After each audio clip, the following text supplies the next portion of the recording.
The Butt Bowl. What can you expect? This is Locked On Baylor.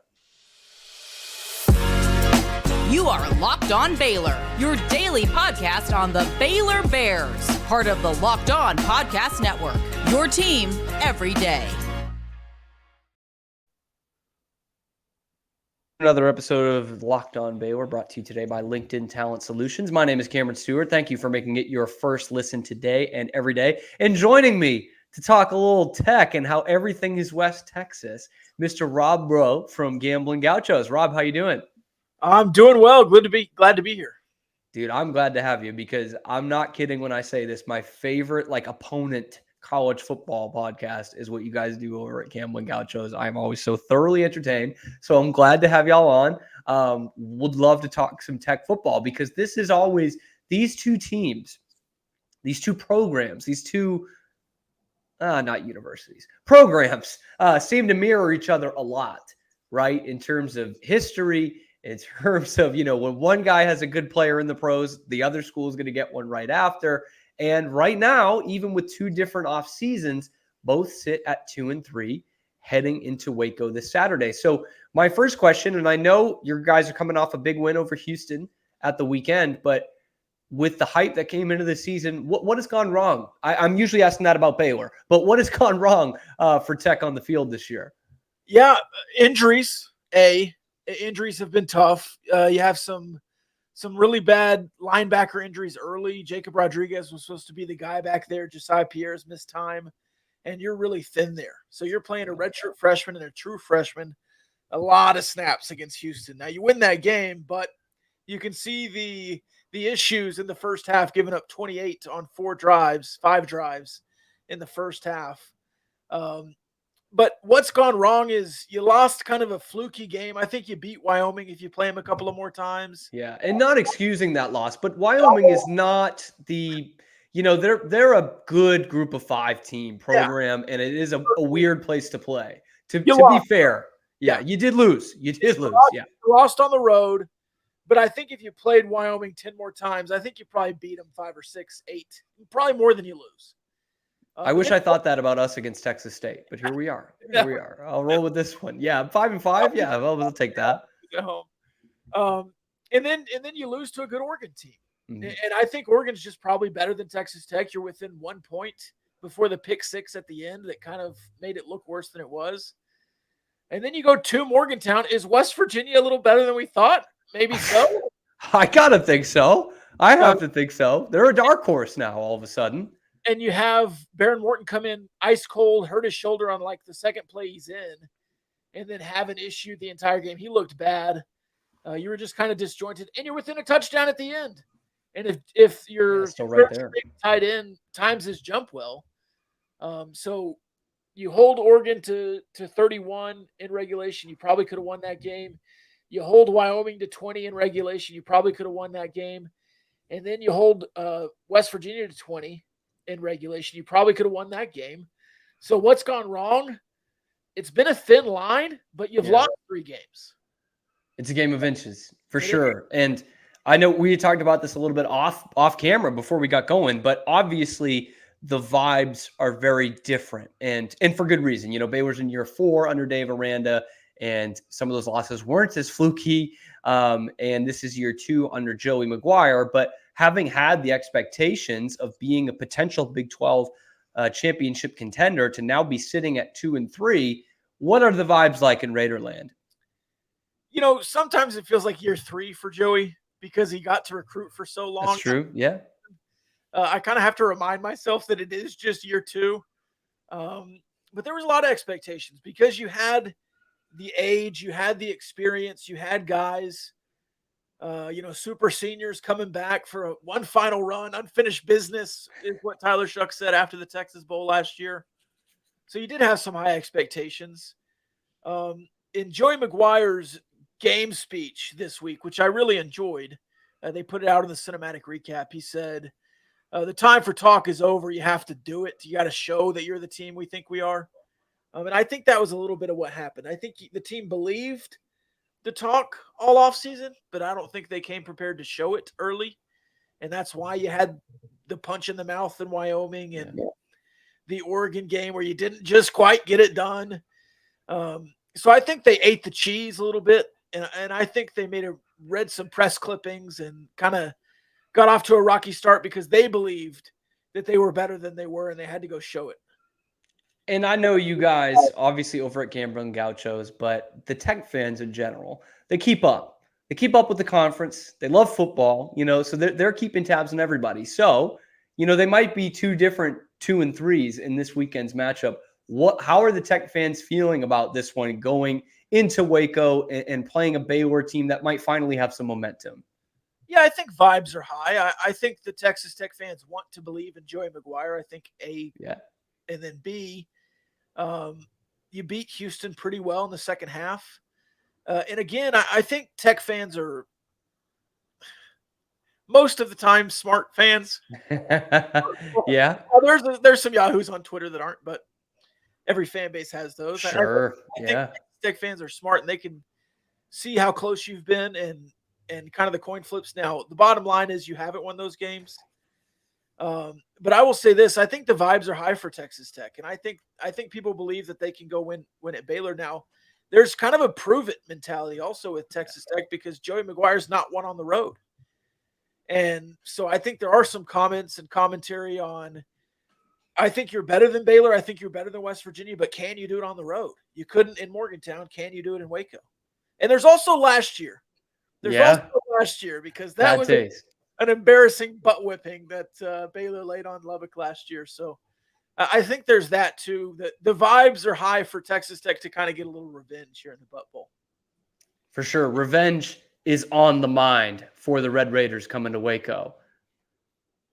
And, of course, Joey brings in a lot of Baylor guys with him. And I think what he did, Rob, was I think he used LinkedIn Talent Solutions, mainly because they're a sponsor of today's episode. And Joey really loves taking care of us, okay? So these days, every new potential hire could feel like a high-stakes wager for your small business, even if it's Texas Tech football. You want to be 100% certain that you have the access to the best qualified candidates available, and that's why you have to check out LinkedIn Jobs. LinkedIn Jobs finds the right people for your team faster and for free. LinkedIn Jobs can help you find the qualified candidates you want to talk to fast. Post your job for free at linkedin.com/lockedoncollege. That's linkedin.com/lockedoncollege to post your job for the exorbitant price of free. Okay, terms and conditions do apply. All right, so what's gone wrong for Tech, we've already been over, but you're starting to see an identity a little bit. Tell me about the fellow known as Taj Brooks. Yeah, and that's another thing that had gone wrong. You didn't really have an identity until Taj Brooks kind of said, hey, I'm here. Here's your identity. Yeah. I'm here. And then Joey McGuire talked about last week, the offensive line was kind of like, hey, guys, we're pretty good at run blocking. Let's slow the game down and do a little dirty work against Houston, and that's what they did. You had two running backs in triple figures there with 100 yards apiece. So Taj Brooks is a very, very good runner. He is a positive runner. He always falls forward. He's patient. He finds the hole. Some people say he looks like Le'Veon Bell. I don't know if I would go. Some might say, yeah. Some might say, but he is a guy that doesn't need a hole but finds the hole, and he is very good. And if Zach Kittley can – I say this with Neil Brown all the time. Neil Brown has to get out of his own way and just run the ball. If Zach Kittley can just run the ball and call the passes off the run like he did against Houston, I think Texas Tech's offense can be really good on this stretch. And is that the Zach Kittley offense that y'all were promised? It was the offense that we were promised in the opening press conference. Yeah. It was not the offense I expected with Zach Kittley. It's just not in his DNA. Running the ball is something that I want to do all the time, RTDB, but it's just not something that has been done in Zach Kittley's tenure. You think back to Cliff, and everybody wants to remember Cliff Kingsbury as the guy who passed it all the time. But the one year you had a winning record, DeAndre Washington was a 1,000-yard rusher. Mm-hmm. So you had that guy. You had DeAndre Washington. You wouldn't have beat Kansas State without him. He ran for like 250 yards or something. So Cliff always had that in his bag. Zach, I don't think, has had it in his bag yet until this weekend. So maybe that's something he's unlocking. And that would be really good for him to be able to grow and mature into that kind of an offense that we expected. And look, if it's the week that you're going to unleash the running game, this could well be it. Baylor ranks 14th in the Big 12 conference in terms of rushing yards allowed per game, which is out of 14 teams. So kind of leading you into this, but do you expect this to be a big Taj Brooks game on Saturday? Yes. Quite frankly, I expect every game to be a big Taj Brooks game. But At this point, yeah. A big Taj Brooks, big Cameron Valdez game. And then Baron Morton picking and choosing alongside the run game, I think that makes him way better. But yeah, I think Taj Brooks can find success in Waco. The last time Texas Tech was in Waco, maybe the time before last, Roderick Thompson had some big runs. Mm-hmm. I guess I don't want to remember the last time we were in Waco because I don't remember that game. I put it out of my mind, I guess. Yeah, last two haven't been too kind. Yeah. No, they haven't. I don't think we've won in Waco since I saw it today. It was a while ago. Yeah. Before my time rooting for Baylor. Before the Dallas games, I guess. Yeah, before the move. Mm-hmm. Man, it's been a while. It's been a while. And looking at Baron Morton, we saw him last year, and that's the most that I've seen from Baron Morton. And look, I'm mature enough to look back and say, well, other people are saying Baron Morton's good, and the fan base likes him a lot. Maybe this one game that I watched him was his worst game of his career, and that's what it certainly looks like in terms of the numbers. So what is the upside of Baron Morton? What has Baron Morton done to get you guys excited? He played Oklahoma State, and he played him close. That was pretty good. That was pretty cool. Yeah, in his first career start, he just makes the throws. He's got the zip to the sideline. He's got a gunslinger in him. He makes the throws. He puts touch on the ball. He can throw it down the field. He can throw it over the middle. He has an NFL arm. And he's the kind of guy who can run but keeps his eyes downfield, which is kind of the opposite of what we had with Tyler Shuck for a little bit. Tyler Shuck was kind of looking to run toward the end. So he's a playmaker.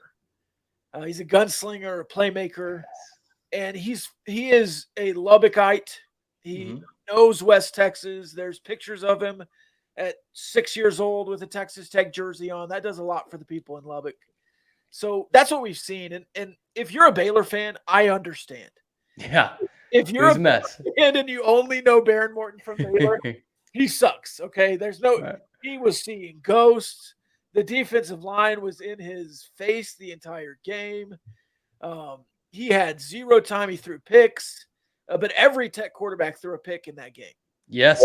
3 for 3. All three of them. So he is better than what he was against Baylor last year. And if I can believe in Baron Morton to be a competitor, I think he'll be one of the ones that is saying, I want to prove myself better than last year against Baylor. Yeah, it just looked like everything was out of sorts. Obviously, you talked about the line. He didn't have much time. He didn't get in a rhythm at any point in the game. And so did you, when he comes in on Saturday against Houston, did it just feel a little bit more at ease for him to be out there? Yeah, he looked really composed against Houston, and he didn't really look composed or healthy against West Virginia, so I was a little bit worried. But I think the Houston game was probably his best game complete.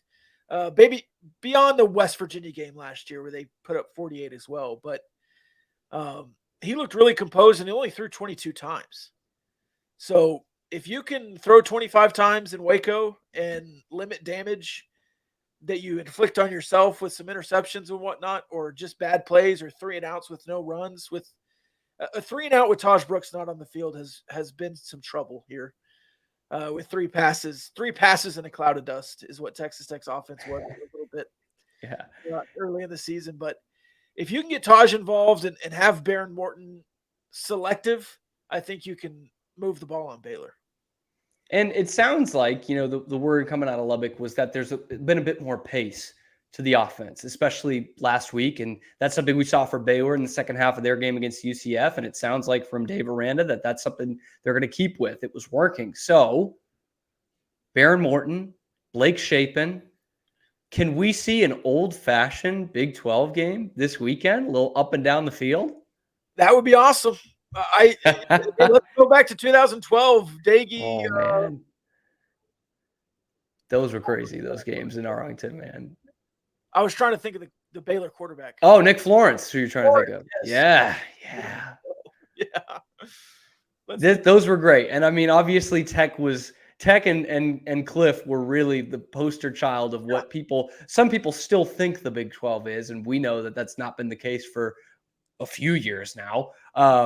But looking at these two teams Saturday, they're pretty evenly matched in terms of a lot of things. I think there are the only distinct advantages would go to Texas Tech.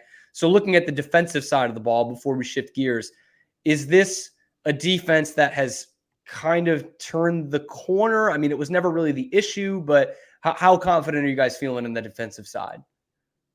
I think the defense is good. Okay. I don't think they're great. Good. And I don't think they're great at anything, but they're solid. They have not gotten the pass rush going, which is something that was promised before the season. That's another one of those Joey things. He said, even without Tyree Wilson, the defensive line room looks better. And it was just like, okay, I don't know about that.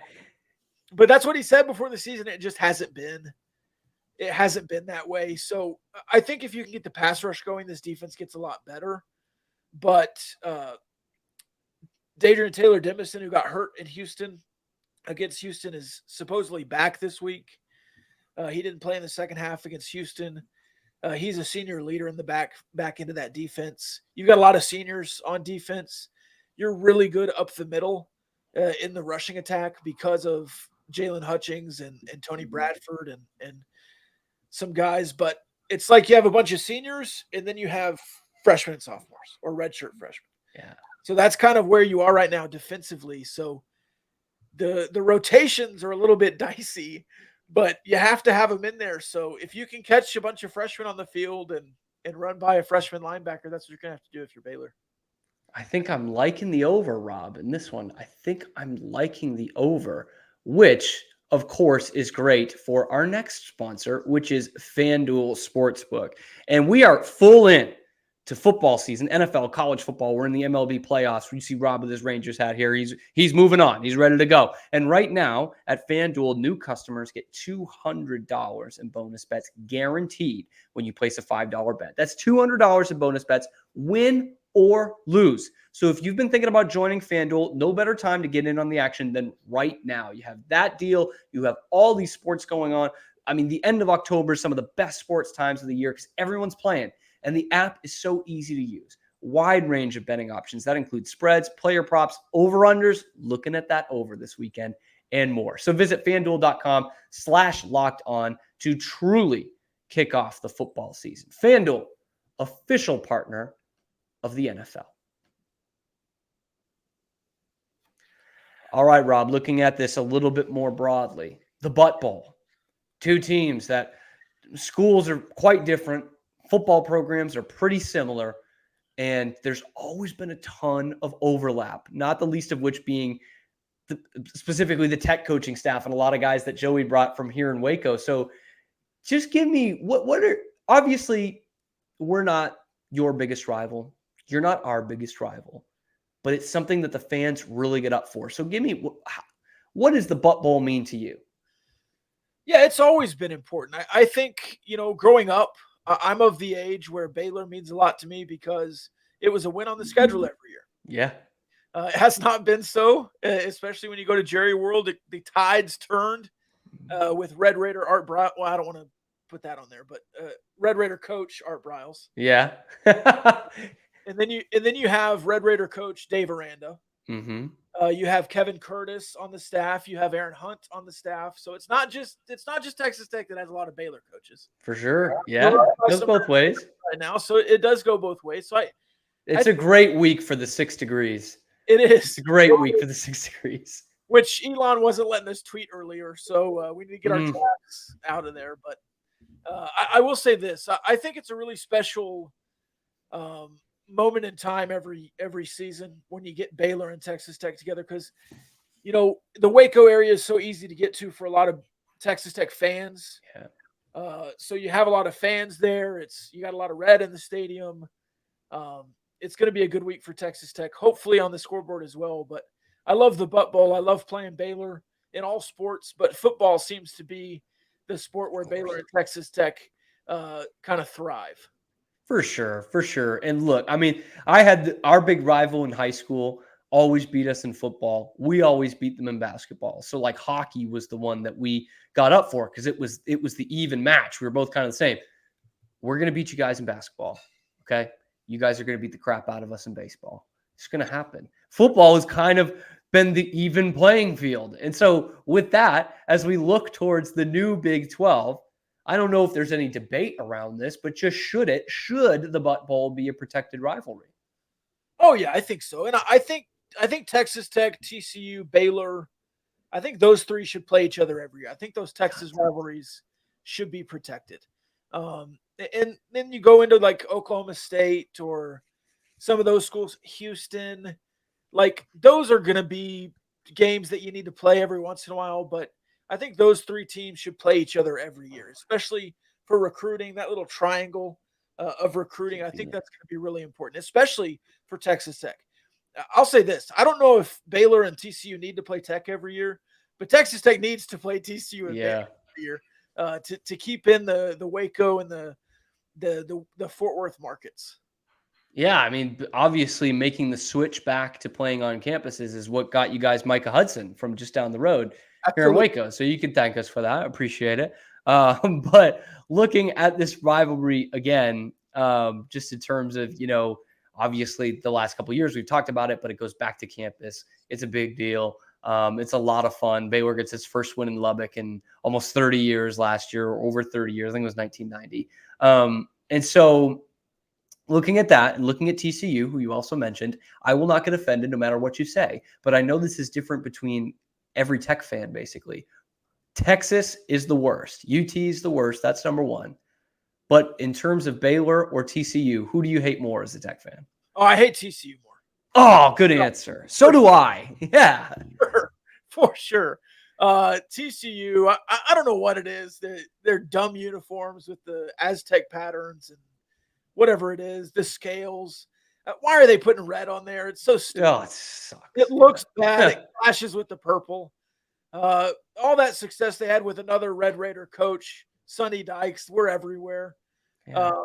But it just, to me, Baylor stays to themselves, and TCU has this burner army who showed up in the last 2 years. Yeah, it's like a complex. They're really annoying on Twitter. So I would say I prefer Baylor, but it is a slight edge. And yes, I know some nice people from Baylor. I know some nice. There's plenty of good people on both sides, but famously, I would lean Baylor. Yeah. And last thing, going away from the Butt Bowl just a little bit. Sunday Night Football this week. It looks like finally Tech is not going to have the spotlight in the Chiefs game. It's Taylor Swift, it's Travis Kelce, but I know you saw it. Next in the box there, the awesome bomber Texas Tech jacket. How did that make you fans feel to see that when it looked like the moment was gone, that Tech is still everywhere, still West Texas? Yeah, absolutely. New York City is West Texas. That was always has been. That was Summit Hogue, former Red Raider player, friend of Patrick Mahomes. So he's in the inner circle with that satin jacket. It was awesome. A lot of people are saying that Taylor Swift is back now that she's been in the presence of a Red Raider. Now that she has had the uplift of Texas Tech on her side, she is back. Rob, where can the people find you? How can the people get tapped into Gambling Gauchos? Yeah, you can follow us on YouTube, youtube.com/@GamblingGauchos. Follow us on Twitter, Instagram, the same handle. You can follow me at Rob Breaux Show. It's there on the screen. Appreciate you. That's a good show, man. Hey, I appreciate you coming on. Again, I'm a fan of the Gauchos. I truly am. So y'all check them out. Thank you, Rob. Do you have a score prediction before we let you go? 31-28. 31-28, and he's not saying the winner, so he's going with Baylor. That's a shame. I hope they let you back on the show. Rob, thank you so much for coming by. We are one day out from the Butt Bowl. Once again, it's going to be a fun one. Thank you for making it your first listen today and every day. I'm Cam Stewart. Thank you, and we'll see you for the post game on Saturday. This has been, always will be, Locked On Baylor.